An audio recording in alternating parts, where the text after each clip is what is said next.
Halo semuanya, perkenalkan nama saya Francisca Octaviani Cemal. Di sini, saya akan menjelaskan tentang konflik sosial.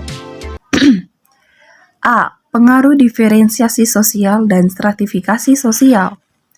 Pengaruh positifnya, diferensiasi sosial dan stratifikasi sosial dapat mendorong terjadinya integrasi sosial. Sedangkan, pengaruh negatifnya adalah terjadinya disintegrasi sosial.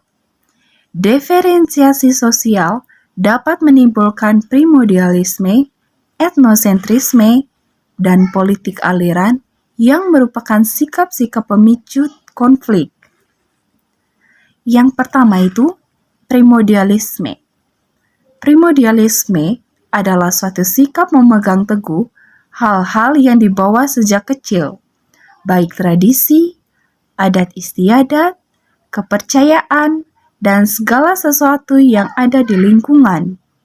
Dengan kata lain, primordialisme adalah ikatan-ikatan utama dalam kehidupan sosial dengan hal-hal yang dibawa sejak lahir seperti suku bangsa, ras, klan, asal-usul kedaerahan, agama. Contoh dari primordialisme adalah membentuk partai politik berdasarkan paham, ideologi, atau keterikatan pada suatu bangsa, agama, dan ras. Adapun jenis-jenis dari primordialisme ini ada 3, yaitu ada primordialisme suku, primordialisme agama, dan primordialisme kedaerahan. Seperti namanya, primordialisme suku ini yaitu individu yang terlalu terikat dengan sukunya sendiri. Sedangkan primordialisme agama yaitu individu yang menganut suatu agama yang terlalu membanggakan agamanya tanpa menghormati dan tak acuh pada agama lain. Sedangkan primordialisme kedaerahan yaitu individu yang lebih terikat dengan daerahnya sendiri daripada daerah lain. Adapun dampak-dampak dari primordialisme. Yang pertama, dampak negatifnya, saya ambil salah satu contohnya, bisa mengganggu kelangsungan suatu hidup bangsa. Dan dampak positifnya, menciptakan kesetiaan terhadap negara. Lalu ciri-ciri dari primordialisme ini, yang pertama, berwujud sebagai identitas kelompok. Yang kedua, memiliki cita-cita yang sama. Yang ketiga, konsekuensi dari adanya masyarakat multikultural. Yang keempat, memicu permusuhan. Yang kelima, lahirnya sikap untuk mempertahankan keutuhan kelompok. Dan terakhir, adalah nilai yang berhubungan dengan sistem keyakinan. Lalu yang berikutnya etnosentrisme. Dari kata ini merupakan sikap atau pandangan yang berpangkal pada masyarakat dan kebudayaan sendiri, biasanya disertai dengan sikap dan pandangan yang meremehkan masyarakat dan kebudayaan lain, menganggap kebudayaan sendiri lebih baik daripada kebudayaan yang lain. Contohnya, kelompok Nazi Jerman yang memandang ras Arya lebih unggul dari ras lain. Itu merupakan suatu contoh dari etnosentrisme. Lalu, adapun pengertian menurut para ahli. Saya mengambil salah satu contohnya menurut Haryono. Menurutnya, memberikan makna pada istilah etnosentrisme sebagai suatu perasaan in-group dan out-group dalam dasar sikap yang dilakukan oleh seseorang. Lalu yang berikutnya, jenis-jenis etnosentrisme. Ada 2. Yang pertama, secara fleksibel, yang artinya sebagai cara seseorang yang bisa belajar cara mengendalikan ego dan persepsi dengan tepat. Lalu, etnosentrisme infleksibel, yaitu wujud seseorang yang tidak bisa memahami orang dari kelompok lain yang latar belakang budayanya berbeda. Mereka dengan sikap tidak toleransi hanya menilai secara subjektif dan berdasarkan kebiasaan di dalam kelompoknya. Lalu, yang berikutnya ada plot politik aliran, yaitu politik yang hadir pada suatu masyarakat untuk memilih pemilihan politiknya berdasarkan dengan agama, aliran, maupun ideologi yang dianut oleh masyarakat tersebut. Teman-teman bisa melihatnya pada PPT yang telah saya pilihkan. Contoh dari politik aliran ini yaitu memilih partai tertentu karena ormas yang diikuti atau didukung. Lalu yang kedua itu ada kekerasan.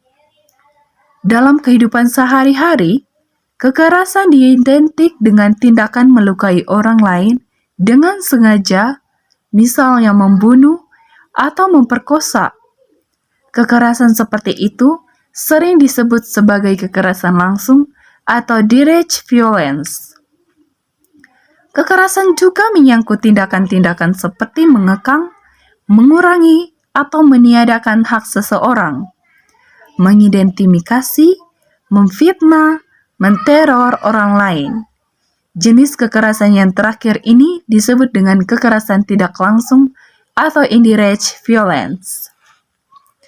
Adapun teori-teori dari kekerasan, yaitu ada teori faktor individual, yaitu agresivitas perilaku seseorang dapat menyebabkan timbulnya kekerasan.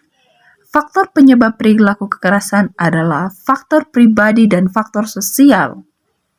Lalu, yang kedua ada teori faktor kelompok, di mana terjadi karena benturan identitas kelompok yang berbeda.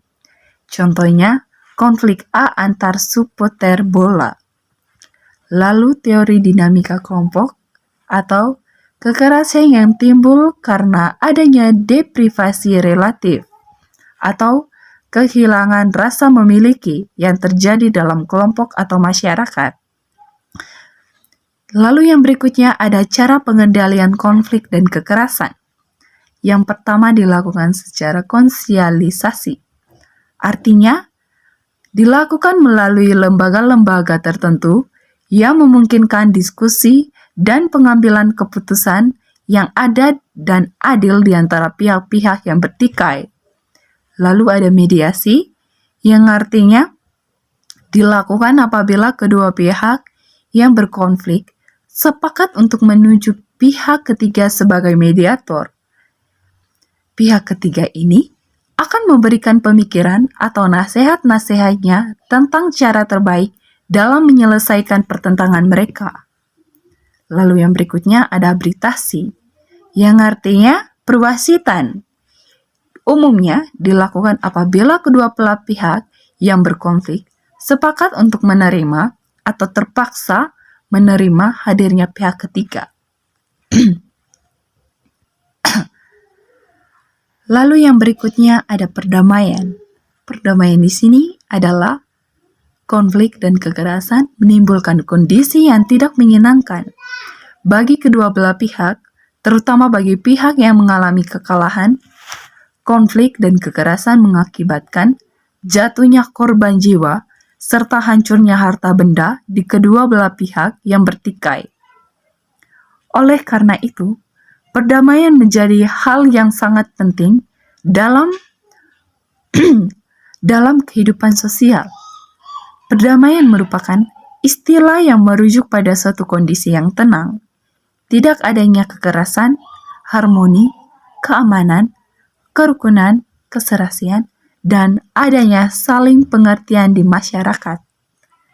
Perdamaian dapat terlihat melalui jalinan hubungan baik antar individu, antar kelompok, antar lembaga, ataupun negara yang mampu menghargai pluralitas dalam masyarakat dan dunia. Menghargai adanya keberagaman nilai, serta mendorong terjadinya pengembangan potensi manusia secara utuh. Baik, itu saja materi singkat dari saya. Semoga bermanfaat bagi kita semua.